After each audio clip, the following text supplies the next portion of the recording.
ndebe anyị egwu akarịgo okwu ude ekwe unu afụgonu nke unu anụgo nke na-eme ọkwa unu anụgo nke na-eme na ọkwa unu anụgo nke na-eme ọ ndị ma ka esi achị ọchịchị ndị mụ ihe wụ ọchịchị ọ bụrụ ndị ọchịchị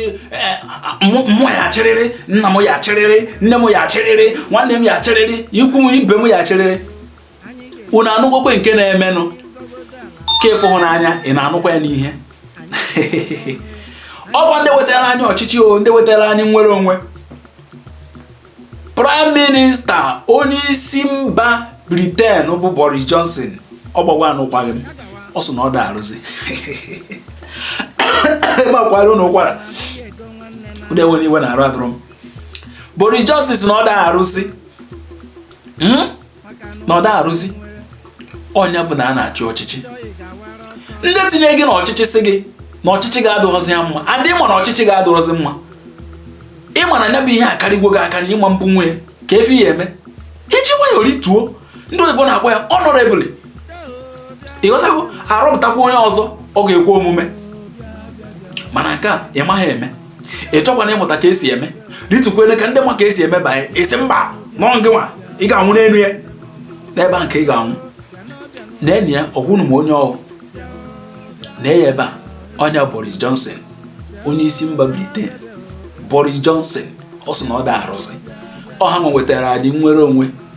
ọha nwa jikọrọ obodo Naijiria ọnụ mana na ị na-aba anyị atụrụ ogbunigwe gbaa agbana n'ụlọ mkpọrọ KUJE prison nke dị na Abuja tọhapụ ndị Boko Haram ndị Fulani herdsmen onye ọbụla jesa agba everywhere ọkụ onye isi obodo anyị banye ụgbọelu jewara ebe sọrọ ya nọ onye nke ji afa PDP azọ ọkwa onye isi ala ọ nọ na skyscraper na Dubai onye nke ji afa APC ọ nọ na France